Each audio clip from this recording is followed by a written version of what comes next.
L'émission est enregistrée. Vous ne vouliez pas de direct? Si vous pouvez rejoindre notre équipe et nous caler les invités à 20h55 le samedi, je vous prends et on y va. Rire, c'est la seule contrainte, de se dire que les artistes le samedi soir sont sur scène ou en famille.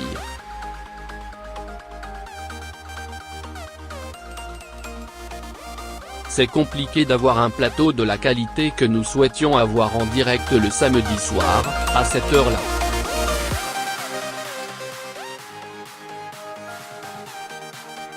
Vous êtes producteur de l'émission via votre société. Oui. Depuis longtemps, j'ai envie de produire et de fabriquer.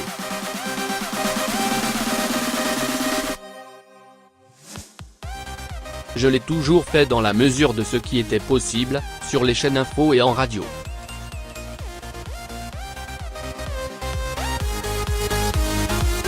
J'étais tout le temps en train de faire retailler le jingle à une seconde près, de demander au gars qui réglait la lumière s'il était possible que le contre soit un peu plus près parce que je voulais tel effet.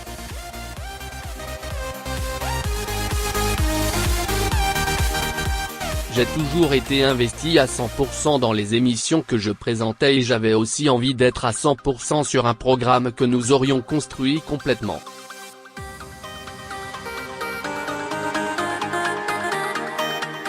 La case du samedi, c'était imposé par la chaîne? C'était une discussion commune.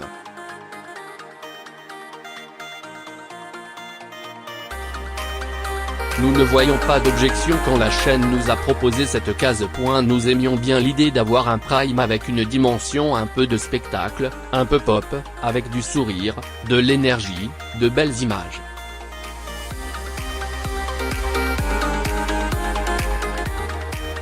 Nous nous sommes retrouvés très rapidement là-dessus. Depuis la rentrée, la case était réservée à l'émission de documentaire Grand Document, avec des audiences faibles.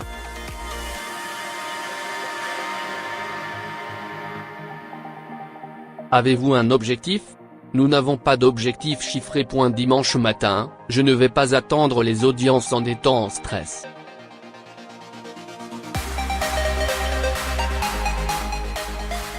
Je suis déjà très fier de l'équipe et du travail qui a été fait. La chaîne nous fait une confiance qui est, je crois, rare en télévision.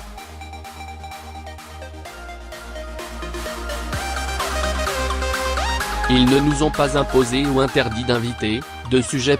Ils nous ont laissé page blanche à 100%.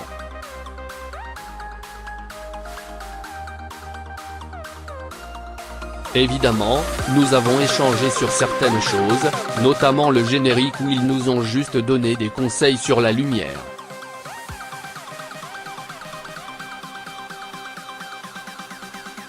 Nous avons une liberté totale. Donc dimanche matin, ça ira, je suis content du travail que nous avons fait pour la première.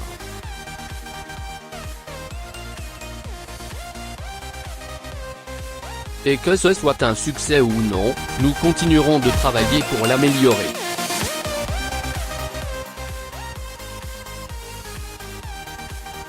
Vous avez déjà un certain nombre de numéros commandés? Il y a un engagement sur la saison.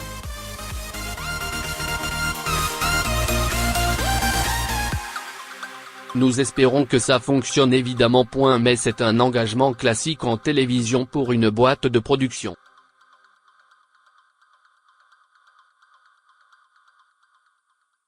Entre talk show et RMC Sport, vous serez beaucoup en plateau mais moins sur le terrain.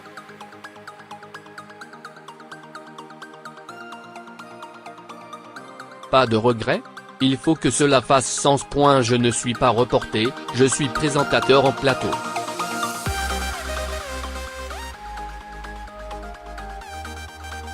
J'ai fait des sujets sur le terrain mais depuis une dizaine d'années, les gens me voient en plateau.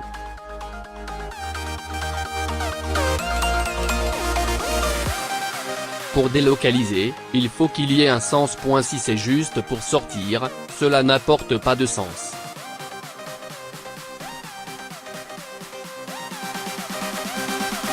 Nous voulons qu'éditorialement, il y ait du fond, que ce soit précis. Si un jour, nous sommes amenés à faire talk show dehors, nous le ferons.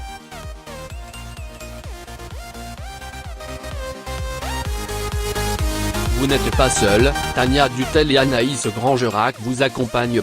Ce qui est génial, c'est que nous les avons repérées toutes les deux, nous avons eu envie de travailler avec toutes les deux, nous les avons vues une fois et toutes les deux ont dit oui.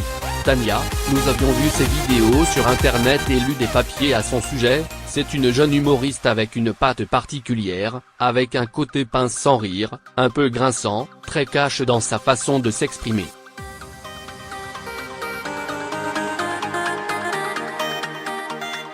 Elle raconte l'actualité via son prisme. Par ailleurs, elle a signé avec Netflix pour diffuser son spectacle dès janvier.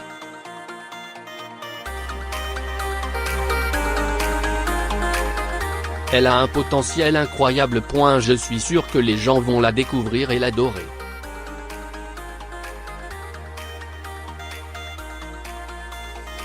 Anaïs, que nous avions identifiée très vite, est pétillante, brillante, avec un parcours universitaire un peu fou, cagne, hippocagne, c'est ça.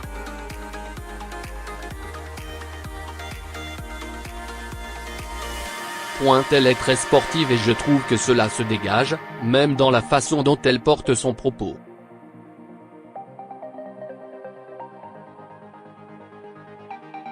Nous avions ces deux personnes et elles s'impliquent parfaitement dans l'émission, en apportant du rebond, du sourire, de la dynamique.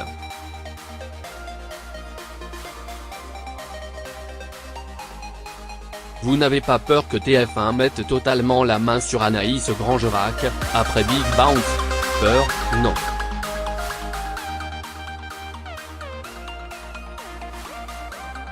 Nous n'avons pas dit à Anaïs de ne pas aller sur TF1. Sourire, ce serait incongru de notre part et ce n'est pas la question.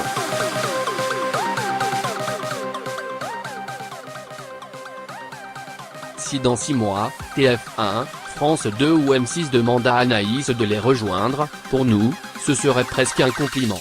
Cela voudrait dire qu'on l'a aidée à grandir et qu'elle aura bénéficié de l'exposition de l'émission et de son travail chez nous.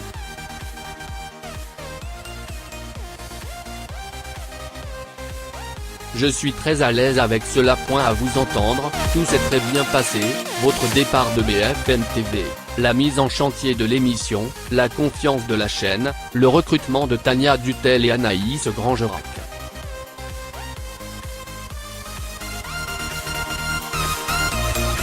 Il y a bien un moment où quelque chose n'a pas fonctionné ou ne va pas fonctionner. Mais pourquoi rire, après, ce n'est pas un long fleuve tranquille.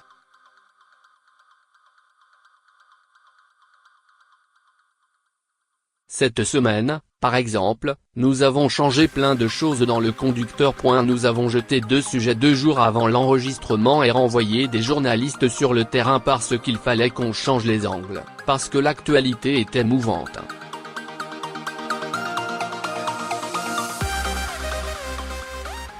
Évidemment qu'il y aura des annulations d'invités, évidemment qu'il y aura des problèmes, mais tant que cela se passe bien, il faut que cela dure.